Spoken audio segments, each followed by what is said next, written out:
Hey guys, Virgin Vinyl with you again. So today I've got something really awesome. I went to Tel Aviv the other day and picked up a few records, and this one I wasn't expecting to be there, and I was really stoked because it's one of my all-time favorite fusion albums, and that is the mighty GONG Gazeuse, or Gazeuse.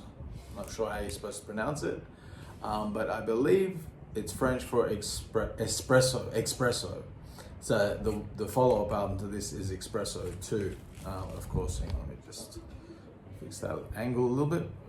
Anyway, it's interesting. Like obviously the big draw card for this album, apart from the incredible music, is the fact that it's another Allan Holdsworth 70s sideman album, and anybody who's watched any videos on this channel will know that I'm a massive Allan Holdsworth fan. He's like I've always said he's my second favorite guitarist, but I think he's right up there now as my equal favorite with John McLaughlin. Actually, it was interesting today. I hadn't listened to John for a little while. I've been just really binging on Allan lately. And so I decided to put on electric guitarist. What the fuck? Like seriously, it's like quiet as hell. And then as soon as I press record, there's fucking reversing trucks and people screaming and shit. It happens to me every time. Anyway, so I put on electric guitarist this afternoon, and man, that just was blowing my mind. Because it was interesting. I was watching an interview that Chick Corea did with Gary Husband, and Gary Husband, of course, is one of the truly great masters of two instruments. He's equally good on the drums and the piano.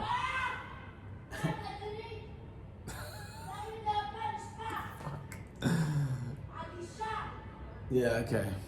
Fucking crazy ass motherfuckers.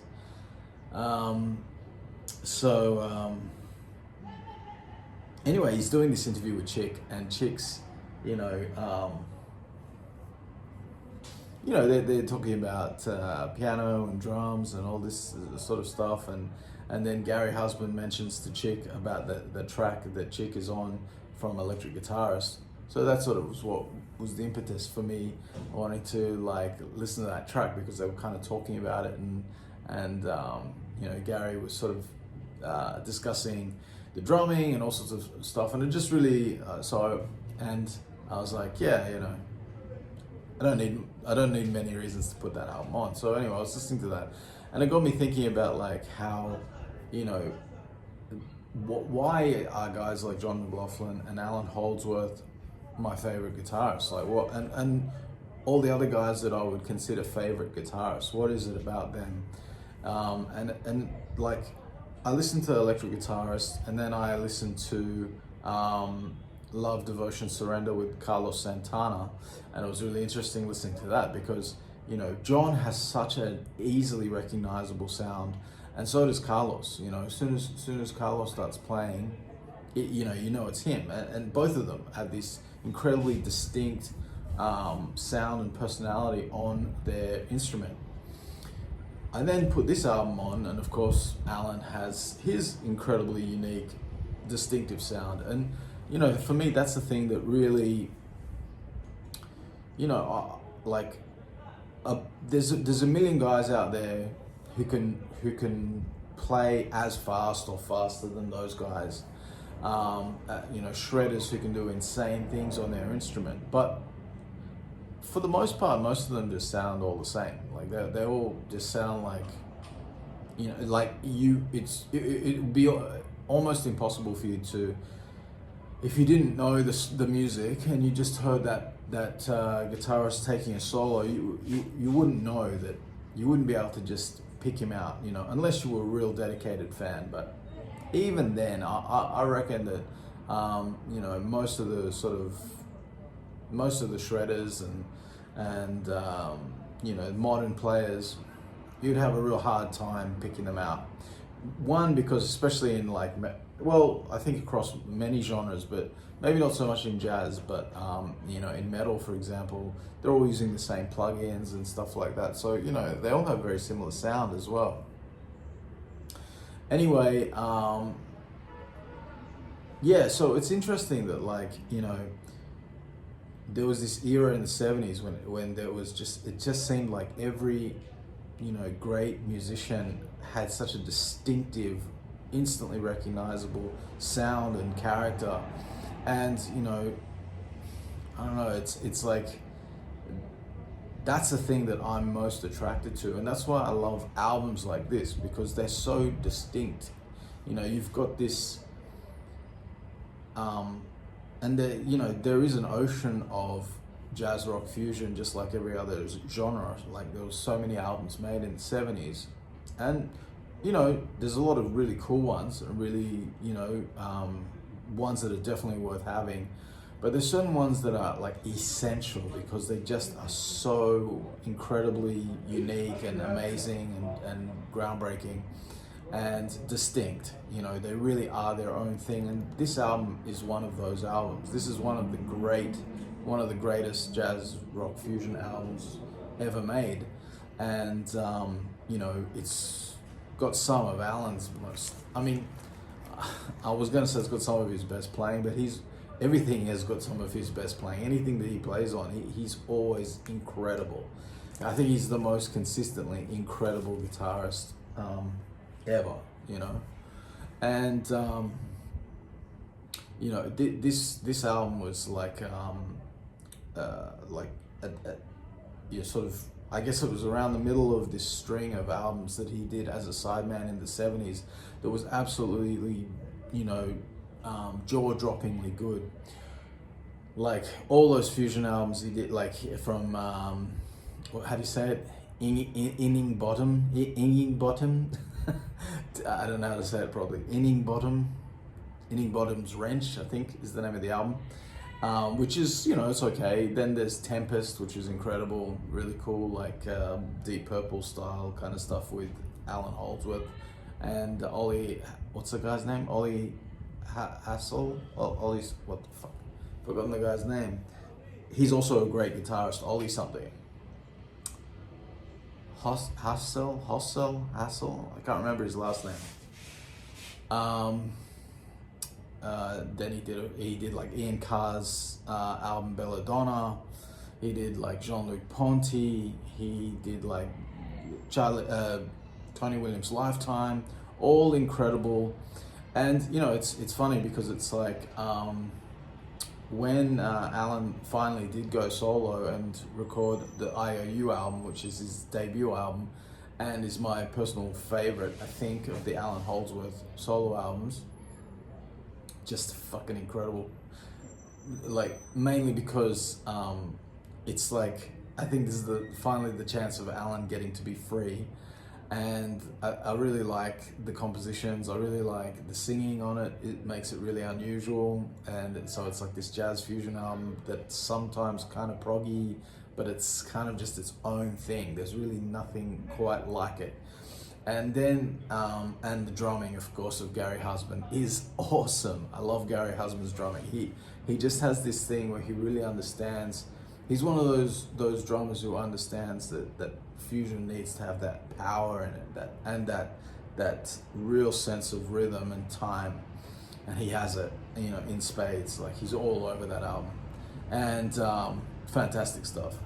Allan always had great drummers though, but I really love him with Gary Husband especially.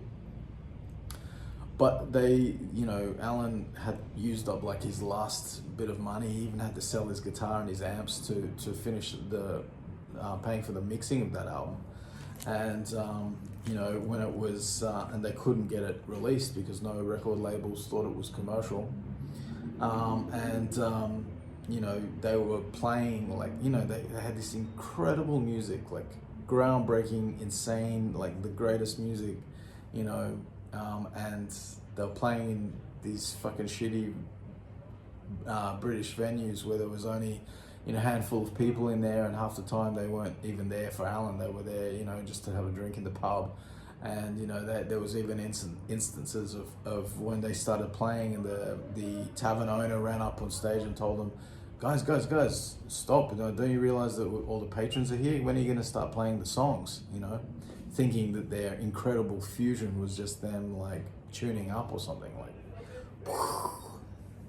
So of course this was very disheartening for the band, and eventually Allan would go out to the States to record road games, and that's a whole nother story. But one of the interesting things is that what he didn't realize is that when some gigs were booked for him over there, he had this huge audience over there that he didn't know that he had, because of all the 70s albums that had sort of become this like underground fan community that loved Allan's stuff from all his years as sideman to these incredible albums and incredible albums that were genius albums that he elevated into utter perfection, like he always does. And so like Allan was shocked when they booked, I think, the Roxy Theatre, and sold it out. Sold out 2 days or 3 days there or something like that, and they hadn't played any gigs like that as the IOU band in England or anything. So it was a big shock. So yeah, I just thought that was like an interesting little story about like the impact of that era of Allan Holdsworth, and how even the man himself didn't even realize like that he had this fan base in the United States. This album is absolutely amazing. I'm a little bit bummed because the condition of it is not so great. It's got I don't know what it is, but there's I think they're little mold patches or something. Like, I'm new to this, so maybe you guys can give me some suggestions, but I bought some stuff that I'm waiting to arrive in the mail to like wash my records and try and clean them up, because some of them are skipping, and I can't see any scratches, but I can see these splodges of dirt, on the record. I think maybe they're mold, or maybe it's, I don't know, it's something like, like spots on the record that are three-dimensional.